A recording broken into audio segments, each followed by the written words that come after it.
खुद ही पता चल रहा होगा, ये जो हम लोग शुरू किए थे नेचर सफारी, तो आप तो जानते ही हैं कि जू सफारी बनवा रहे हैं बहुत अच्छे ढंग से।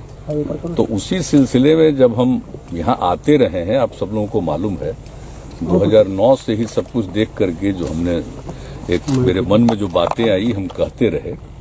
तो जू सफारी का तो काम चल ही रहा है, लेकिन जब जू सफारी का पूरा एरिया एक रोज हम देख रहे थे तो उसी तरह से हमने कहा कि इसके साथ साथ ये जो इतना अच्छा जगह है और लोग देखें अगर इसको, नेचर सफारी भी बनाना चाहिए, ये हमने कहा। लेकिन हाँ, हमारे मन में बात थी कि जो जू सफारी के बगल से ही नेचर सफारी चले, लेकिन अभी हमको सभी लोगों ने बताया कि उस बीच में नहीं किया जा सकता है, उसको यहाँ से ही किया जाएगा। जो फॉरेस्ट एरिया है इनका उसी में कर सकते हैं, तो यहाँ से इन लोगों ने शुरू किया। तो वही देखने हम आ रहे थे कि कैसे लोग कहीं से देखेंगे, तो बहुत अच्छा बना है। और इसके सुरक्षा के लिए और इसके मेंटेनेंस को देखने के लिए सारी बात हमने पूछी है, इन लोगों ने बताया ही है। और जो भी हमको लगा है यहाँ पर देखने के बाद हमने भी सजेस्ट कर दिया है ताकि बिल्कुल प्रोटेक्टेड रहे।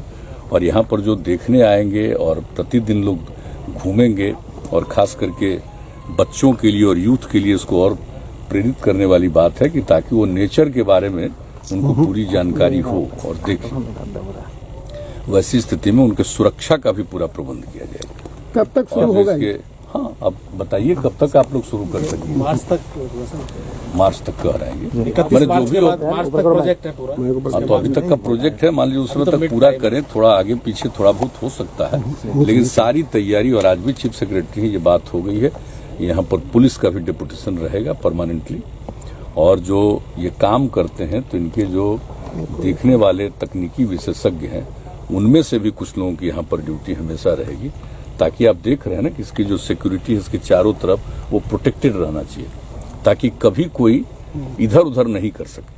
नहीं तो इसका तो कोई ठिकाना नहीं रहता। आप निश्चिंतापूर्वक छोड़ दीजिएगा तो पता चला कि कोई गलत प्रवृत्ति का आदमी कुछ जा करके इसको नुकसान पहुंचा सकता है। ये तो आदमी को सर्टेन कुछ लोग तो होता है, ऐसा कोई जरूरी नहीं है, लेकिन इसके बारे में सोच करके ही हम लोग चारों तरफ कोई भी काम अब कर रहे हैं, खास करके जो भी ये जो प्राकृतिक चीजें हैं, ताकि लोगों को प्रकृति के प्रति, और आप जान रहे हैं कि हम लोग किस प्रकार से जल जीवन हरियाली अभियान चला करके पर्यावरण के प्रति लोगों को जागरूक कर रहे हैं, और किस तरह से लोगों में जागृति आई है, कितना वृक्षारोपण हो रहा है, जल के संरक्षण के लिए काम हो रहा है, और मौसम के अनुकूल कृषि के लिए काम हो रहा है, सौर ऊर्जा को बढ़ावा दिया जा रहा है। ये सारी बात जो हम लोगों ने तय की है उनके प्रकृति के लिए कि साहब जल है और हरियाली है तभी जीवन संरक्षित है। तो हर तरह से कि किसी तरह से पर्यावरण का कोई संकट नहीं। और एक बात आप लोगों को और बता रहे हैं, पूरे आप जान रहे हैं कि राजगीर के इलाके में हम लोग गंगा नदी का जल, उसके लिए काम शुरू हो गया, और गंगा नदी का जो जल रहेगा वो सारे लोगों को जल उपलब्ध होगा। चाहे हमारा यूनिवर्सिटी बन रहा है नालंदा विश्वविद्यालय वो हो, या आर्मी के या जो भी पुलिस के लोग हैं, या जहां कहीं भी कई तरह की संस्थाएं, और पुलिस का ट्रेनिंग इंस्टीट्यूट भी यहां बना हुआ है हर प्रकार से। और आप जानते हैं कि जिस तरह से एक एक चीज बन रहा है, खेल कूद के मामले में आप जान ही रहे हैं किस तरह से यहाँ पर सारा बड़ा बड़ा काम हो रहा है।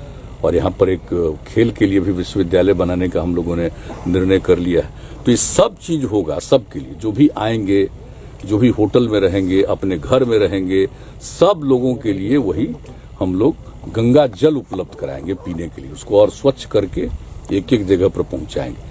तो अगर एक बार ये हो गया तो फिर नीचे से ग्राउंड वाटर लोग तो अब नहीं करेंगे, उनको मना भी कर दें ग्राउंड वाटर खुद नहीं निकालिए। तो आप जान लीजिए कि कई जगह पर जितना नुकसान पहुंच गया राजगीर में, वो सब फिर से ठीक होने की संभावना।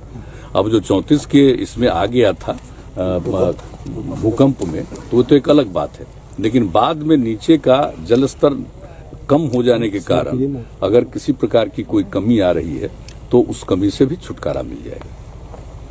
तो ये पूरा इलाका, और कितना ऐतिहासिक है ये, सबको मालूम है कितना ऐतिहासिक है। भगवान बुद्ध तो यहाँ पर आए, भगवान महावीर का भी आना हुआ, लेकिन उनके और पहले का ये है सब। आप सब जानते हैं मगध का उसकी राजधानी रही है, सब कुछ है, यहीं से शिफ्ट करके फिर पाटलिपुत्र की स्थापना। तो ये सब कुछ जो हुआ है, तो हम लोगों का उद्देश्य यही है कि जो इसका इतिहास है हम उसको सुरक्षित करें और नई पीढ़ी को इसके लिए हम लोग प्रेरित करें, लोग एक एक बात को जानें और यहाँ की जो खासियत है उसके बारे में समझें। और जब प्रकृति के बारे में जानेंगे, नेचर के बारे में जानेंगे, अपने पुराने इतिहास के बारे में जानेंगे, तो उनकी जागृति और बढ़ेगी और समाज को आगे बढ़ाएंगे। तो ये हम लोगों का मकसद है। सर, एक बार यहाँ पर आए थे औषधियों पौधा का देख के काफी आप प्रभावित हुए थे। हाँ, तो इन भाई, पौधों जो के लिए पहली बार आए थे तो हमको तो ये कहाँ गए, यही है। हमको तो लग रहा था कि हम जा नहीं पाएंगे, हम जहां तक जाएंगे वहां तक जाएंगे। और उसके बाद जो देख करके कितना सुंदर चारों तरफ, तो वही ना उसके बाद एक एक चीज हुआ है। और आप देख ही रहे हैं कि हर जगह हम लोग इसके लिए एक एक तरह का काम करके लोगों को प्रेरित करना।